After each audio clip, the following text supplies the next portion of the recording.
नमस्कार। प्रारब्ध पर आप सभी का स्वागत। मैं अवनीश। चैनल आपने सब्सक्राइब किया है, वीडियोस को आप लाइक करते हैं, शेयर करते हैं, इसके लिए बहुत बहुत धन्यवाद। बेल आइकन जरूर दबा के रखिए ताकि किसी भी अपलोड की सूचना सीधे आपको मिले। दर्शकों, आज बात करेंगे भारत के विपक्ष पर। कई बार ऐसा लगता है, ये जुमला आपने कई बार सुना होगा कि यह देश चुनौतियों से नहीं बल्कि खून से परेशान है। बिल्कुल ठीक समझा आपने वो शब्द। सच है, इस देश के विपक्ष को कई बार देख के ऐसा लगता है कि ये भारत के हितैषी तो छोड़िए साहब, भारत के दुश्मनों की तरह व्यवहार कर रहे हैं क्या। और खास तौर से भारत के राजनीतिक विपक्ष की सबसे बड़ी दुकान कांग्रेस के बारे में अगर देखें, कांग्रेसी इकोसिस्टम के बारे में देखें, तो जब जब भारत अंतर्राष्ट्रीय मसलों को हैंडल करता रहा है, उस समय घर में बैठे इन विपक्षियों की हरकतें जरा देखिए, इनकी सोच देखिए, इनकी बोली देखिए, इनकी भाषा देखिए, या ये देखिए कि ये कहाँ खड़े हैं और किस जुगत में लग रहे हैं।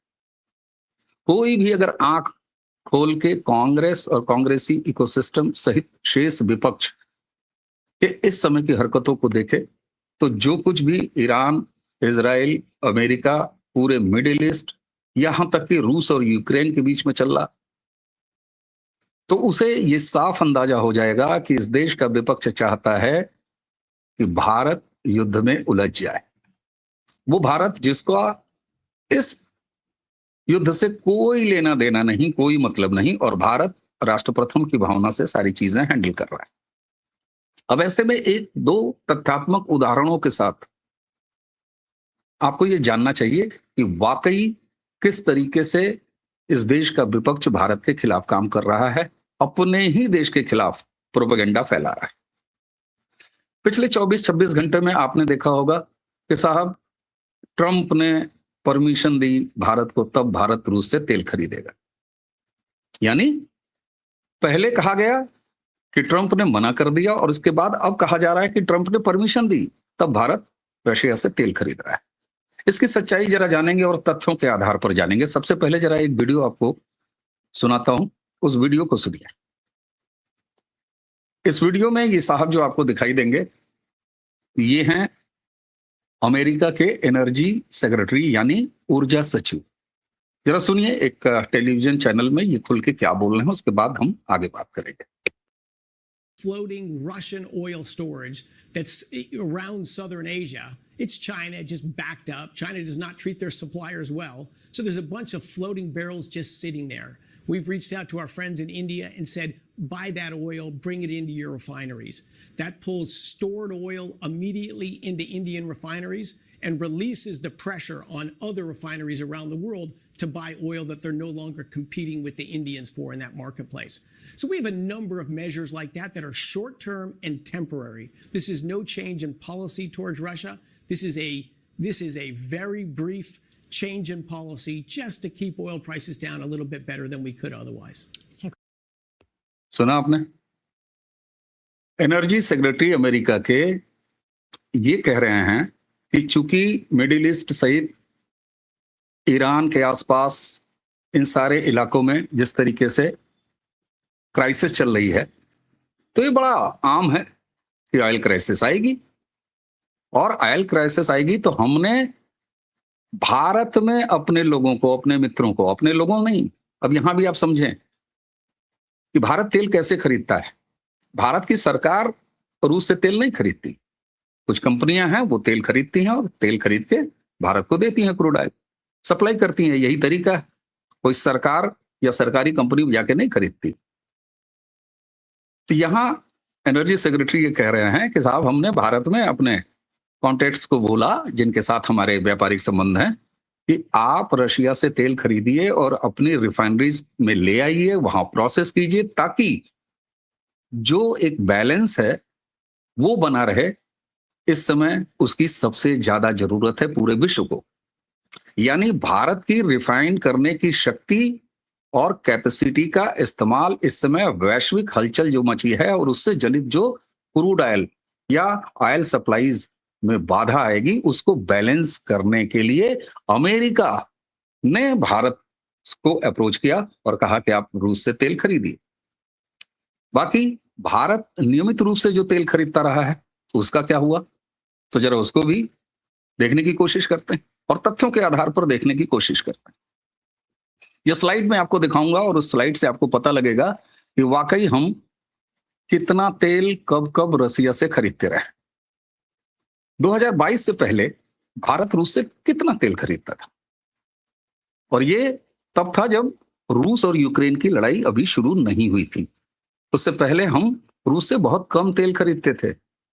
साल 2020 में आपको फिगर दिख रहा है 0.05 मिलियन बैरल पर डे एक दिन में।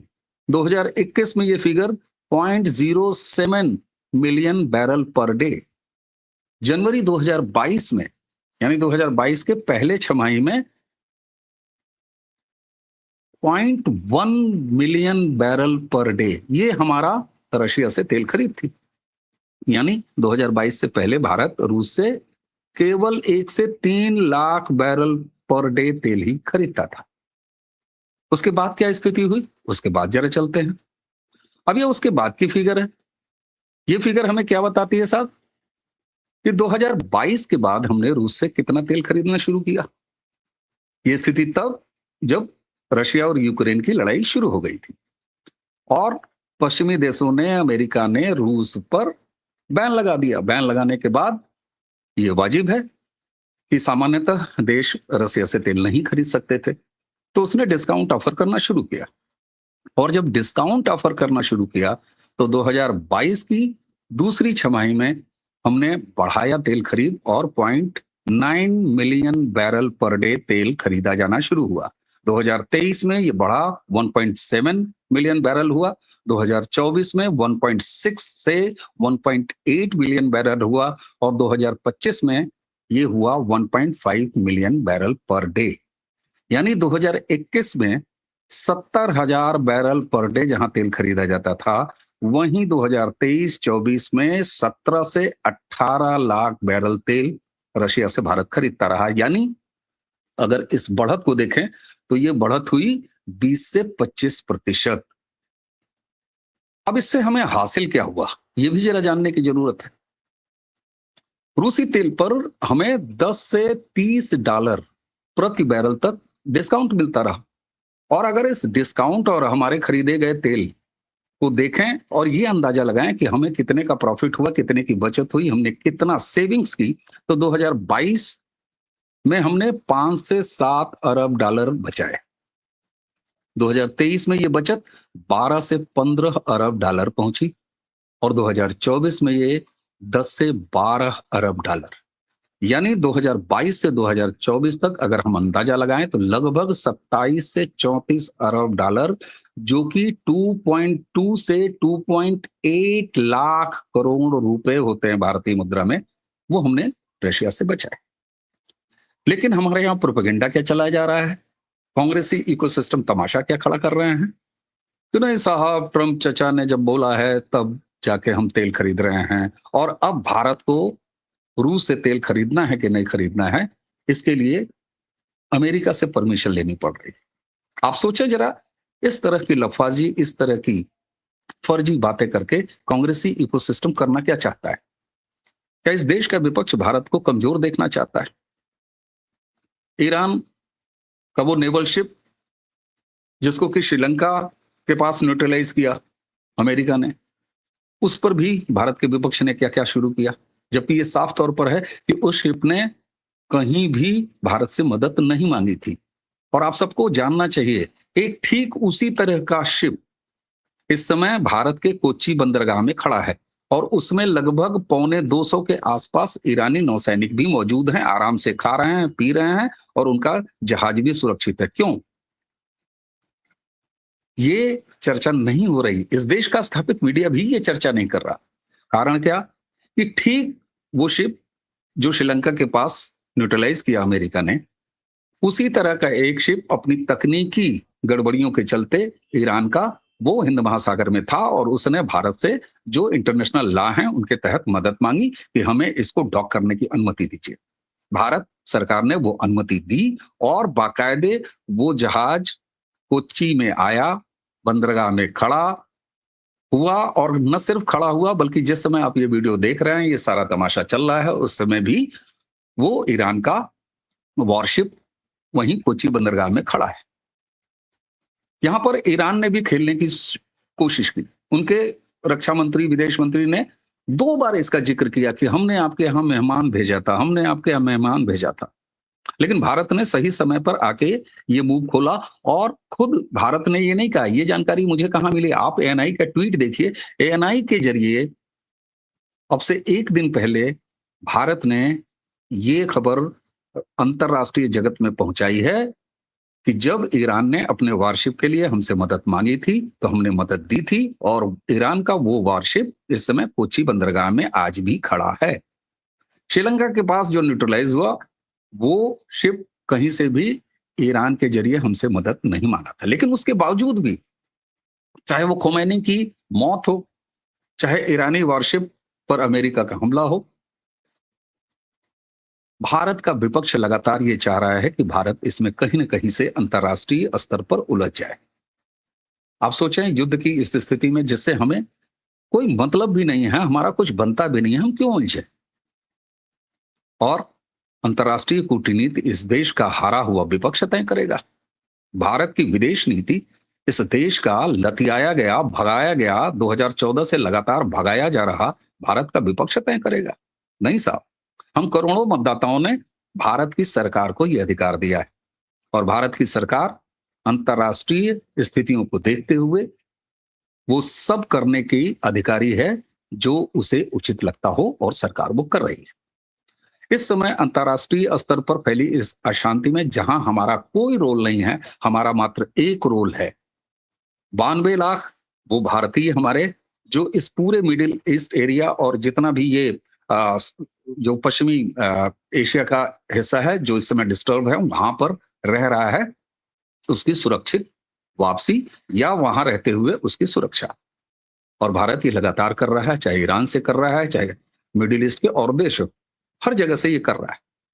क्या इस देश के विपक्ष को इस समय भारत सरकार के इस कदम की सराहना नहीं करनी चाहिए?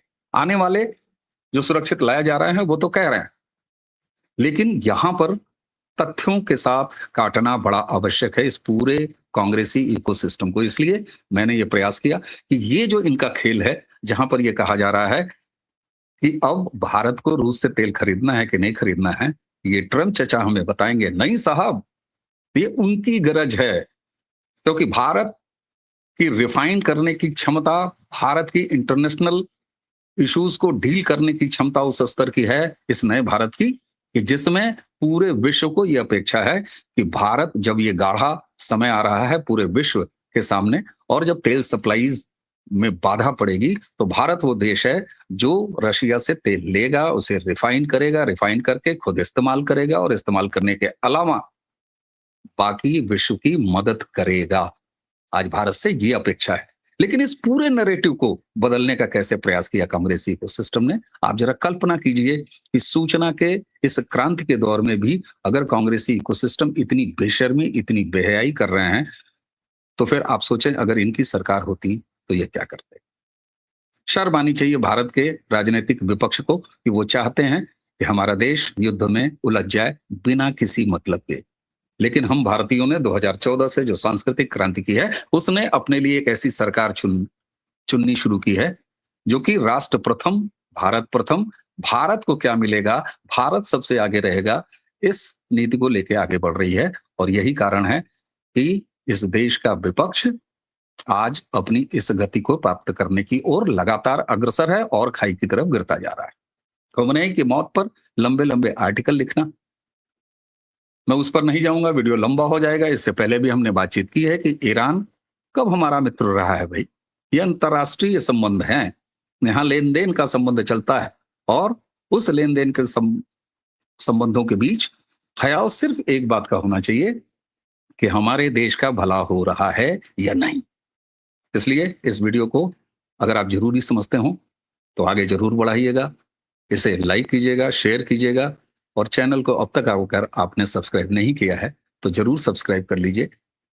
तो आज की ये चर्चा यहीं समाप्त करेंगे। मुझे यानी अमनीश को दीजिए आज्ञा। नमस्कार, प्रणाम, जय जय श्री राम।